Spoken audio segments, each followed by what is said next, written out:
এই যে এত টাকার সমস্যা, অনেক মানুষের সাথেই কথা বলি, বলে যে টাকার সমস্যার মধ্যে ভুগছি, ঠিক মতন কাজ আসছে না, কাজ হচ্ছে না, বিগ মানি প্রবলেম এসে যাচ্ছে, সংসারে পরিবারে একটা প্রবলেম ক্রিয়েট হচ্ছে।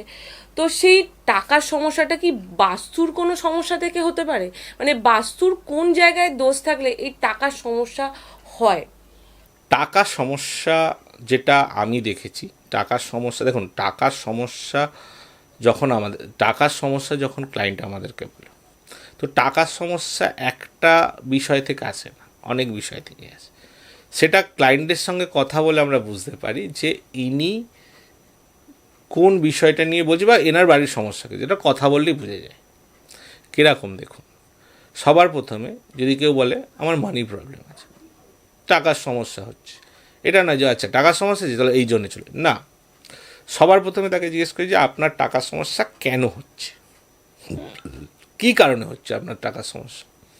তো সে বলে, নানানজন নানান রকমভাবে বলে। কেউ বলে যে আমার কাছে সেই কাস্টমার ক্লায়েন্ট আসছে না যেটা আমার আসার দরকার, তাই জন্য আমার টাকার সমস্যা আছে।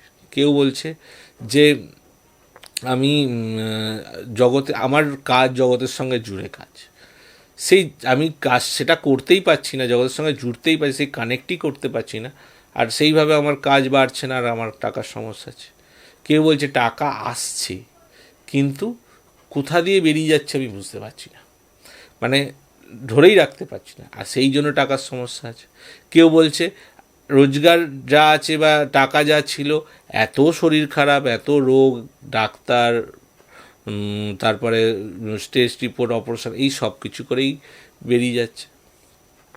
তো বা কেউ যা বলছে যে আমি ব্যবসা করেছি, সেখানে আমার লাভ হচ্ছে না, সেই লাভ হচ্ছে না বলে আমার বা মানে সেইভাবে ব্যবসায় লাভ করতে পারছি না বলে, যেমন যারা ধরুন শেয়ার ট্রেডিং করে, ইনভেস্ট করে বা ট্রেডিং করে, তারা যদি ট্রেডিংয়ে লাভ না করতে পারে তাদের কাছে টাকা আসবে না। তো মানির সমস্যা অনেকগুলো বিষয় নিয়ে আসে। তো কোন মানুষের কোন সমস্যা আছে সেইটা তার কাছ থেকে শুনে আমরা সেই জনকে বা সেই 33টা দেবতার মধ্যে সেই দেবতাকে মানে ডিটেক্ট করে বা সেটাকে দেখে সেখানে কি ইমব্যালেন্স আছে বা সমস্যা আছে সেটাকে ঠিক করেই তার সমাধান করি। কিন্তু মেনলি যেটা টাকার সমস্যার জন্য মানে সব থেকে বেশি রেসপন্সিবল একটা জন্য, যেটা সব থেকে বেশি পাওয়া গেছে, সেটা হচ্ছে south east zone. South east zone যদি ডিস্টার্ব হয়, তাতে যদি অ্যান্টি কালার থাকে, নীল colour, blue colour, black colour, এগুলো blue colour, black colour, white colour, এগুলো থাকে, বা টয়লেট থাকে, বা ওয়াটার বডি থাকে, কিছু যায়ক থাকে, সেই জোন ইমব্যালেন্স হয়ে যায়, আর তখন সেখানে থাকা মানুষদের টাকার সমস্যা হবে।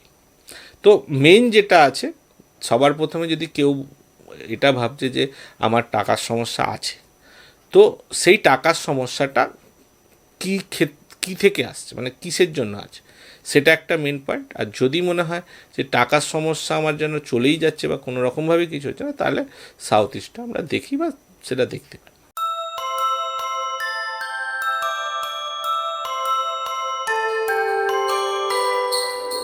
ধন সুখ সমৃদ্ধির মানে অ্যাডভান্স বাস্তু কলকাতা আপনার মনের মতন করে যান।